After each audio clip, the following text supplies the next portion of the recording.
Welcome back. My name is Curtis, and today on the floor in front of me is a 2004 Sterling 10.5 rear differential from a 2004 F350. We're going to get started today taking it apart by working on the driver's side, caliper off, the rotor off, the axle out, and the hub disassembled. Then we'll move on to do the same on the passenger side, and then we'll move on to the center section. We're going to get in here with a 14 mil. We're going to pull our caliper off.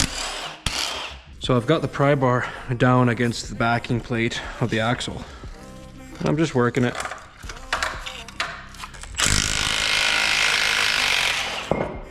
Let that hang over here. Now we should be able to get our rotor off. Obviously this rotor is not being reused. There we go. Parking drum is roasted too. Let's get our axle out. Okay, I got our 18 mils here.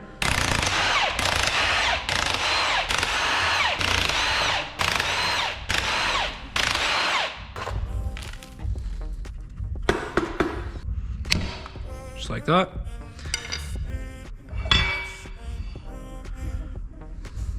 A little bit of fluid's gonna come out, that's why I got the pan there.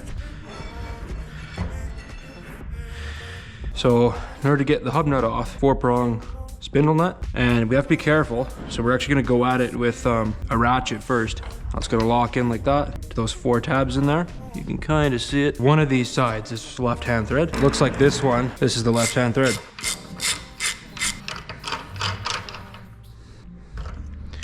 So here's that hub nut. And these are the 4 tabs that our lug wrench goes into. Just like that.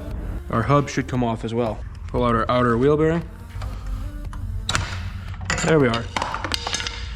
There's a seal on the back here. And that was just binding up. There we have our hub off.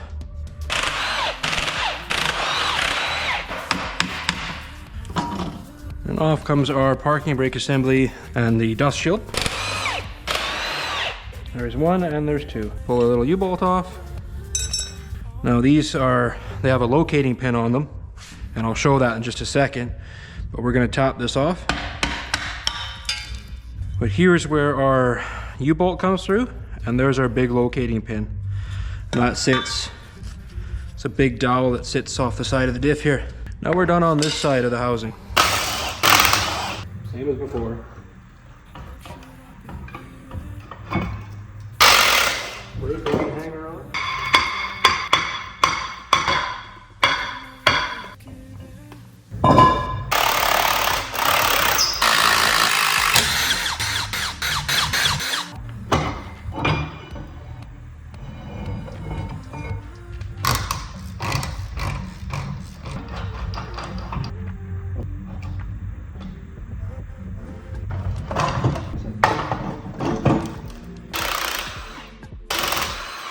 So we're gonna get started on our center section here by pulling our cover. Crap ton of 13 mil bolts.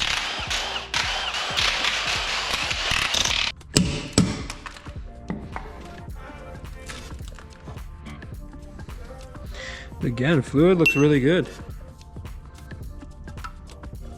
Let's get a bit more fluid out of here. We'll do that by tilting our axle up a bit. I like the 3-jack stand method. It seems to work really well. Gets you off the ground, lets you tilt it. Something to keep in mind. Got the majority of our fluid out, so we'll drop this back down. So we'll get a 21 mil in here and pull off our bearing caps. Keep them separated left and right. Pull out our carrier.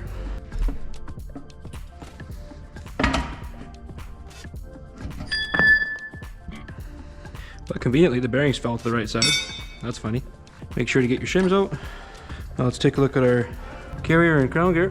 So I don't see anything signifying left or right hand thread. So on these crown gear bolts, we should just assume the right hand thread unless they say otherwise.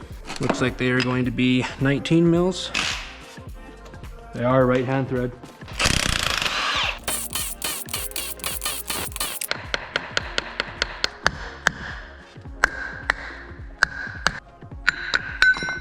There it goes.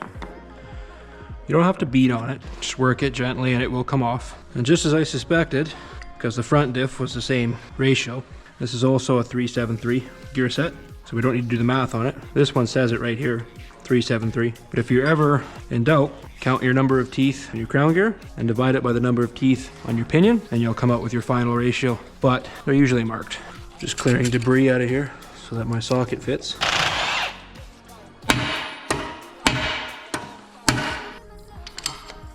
We're going to take our rag and we're going to put it in here underneath the pinion.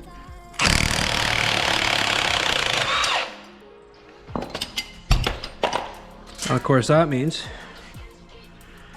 our pinion comes out. There we are. So a 373 pinion. There we go. With that, we now have a fully stripped Sterling 10.5 housing.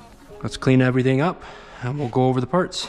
All right, everyone. So we got everything cleaned up, all the tools put away, and I've got everything laid out on the bench. So let's go over what we have here. We've got our limited slip carrier, and you can tell it's a limited slip by the fact that it has 2 tags on the diff, and also you can see your clutches and your steels in there. Now we're not going to take this apart, but if there's any interest, let us know, maybe we will. We have our 373 gear set, pinion and ring.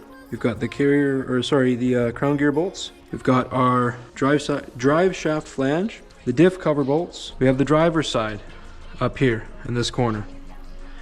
Driver's side axle, driver's side hub, axle bolts, shock mount, driver's side caliper mount, and its hardware. We have our driver's side hub nut. Now the driver's side hub nut is left-hand thread.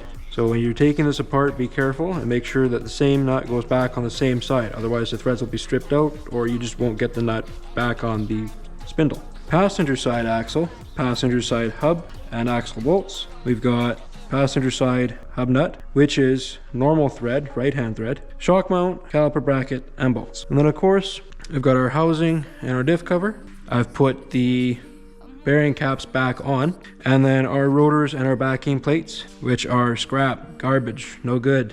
With that being said, if you're interested in any of the salvageable parts from this axle, check them out on eBay. If you like this type of content, let us know by giving us a like and a subscribe. We post videos like this pretty regularly, so we'll catch you in the next one. Thank you very much for watching.